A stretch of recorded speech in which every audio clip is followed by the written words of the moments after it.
Welcome to the video, Lining a Knit Hat with Fleece. It adds warmth and removes itch for the wearer.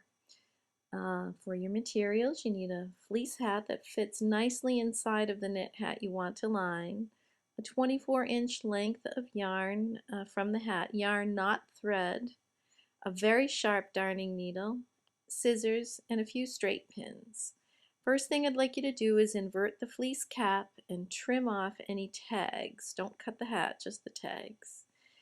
And set them aside. Make sure the hat is inverted so any seams will not be visible. You want the nice side of the cap to touch the wearer's head. And get ready and open up your knit cap and insert the fleece cap inside. I buy them from all different manufacturers, Land's End, LL Bean, Old Navy, Walmart, Kohl's, anywhere, so that I have all different sizes because every hat is different. Once you've inserted the hat, you're going to hold it in place with 4 straight pins or more, less, whatever. I start in one spot, go exactly the opposite of the first, and pin it in. And you're trying to ease it in to make sure it fits properly. You don't want a hat that's way too big or way too small inside your cap. If the wearer is very allergic to wool, you can bring the cap down below the brim of the hat so that you actually see the fleece. Should be the same color as the brim if you're going to do that. Otherwise, I put it about 1/4 of an inch inside the hat.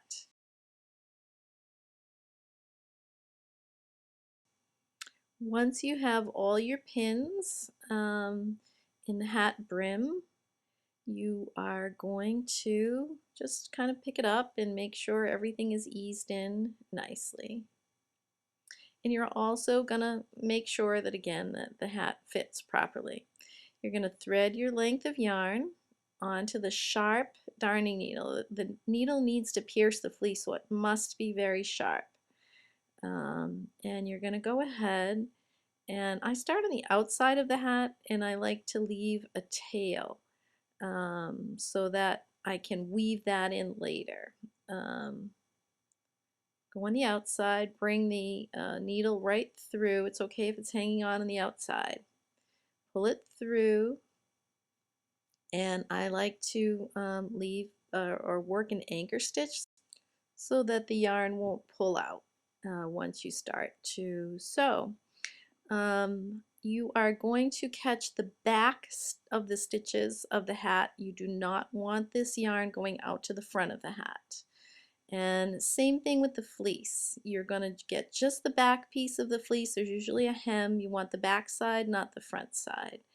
And you're going to move about 1/4 to 1/2 an inch forward with each stitch. You go through only the knit part or only the fleece, not both at the same time.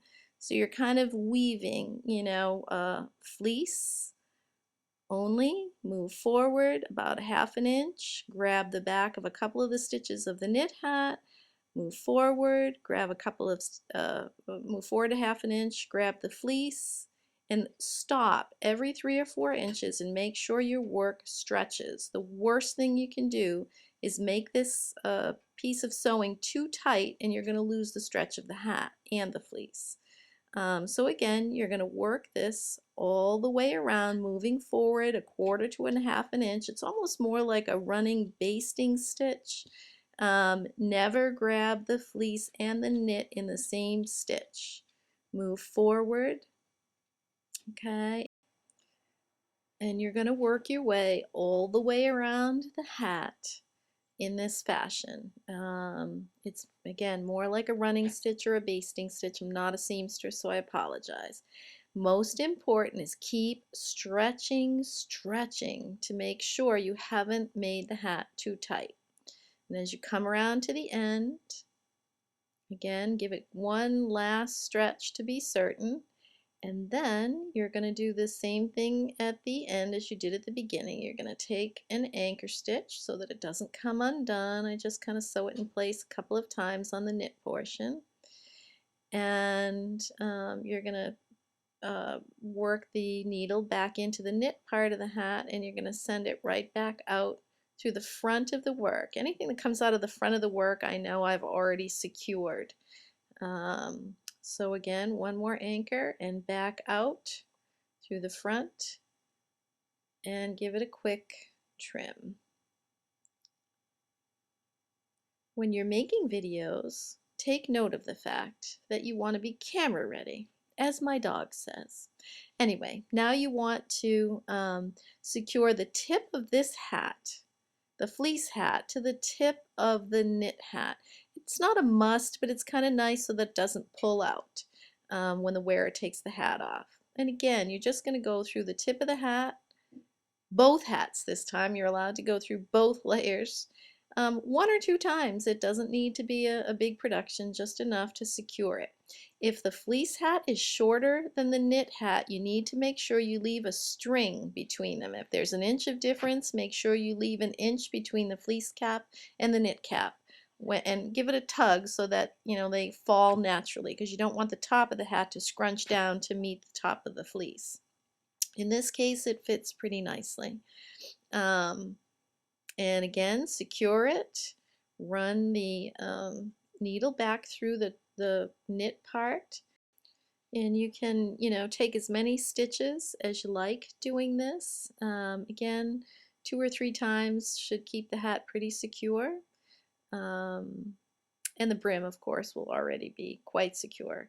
And once you take your anchor stitch, you're just going to run the needle back through the work and bring it out through the front, and you have another end to trim. And now you have nicely lined hat. Here's a couple of other hats that are nice. You can find some really fun fleeces. Joann's has some polka dot ones sometimes. They're all really fun. And tell me how awesome the hat is. Awesome. Fleece makes a hat snow worthy. Really great. Enjoy.